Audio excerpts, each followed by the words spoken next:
حضور نے فرمایا جس سے تم محبت کرو نا اللہ کی رضا کے لیے، اسے بتاؤ بھی کہ مجھے آپ سے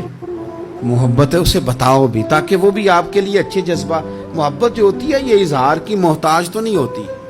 لیکن محبت میں اظہار ضرور ہوتا ہے، محتاج تو نہیں،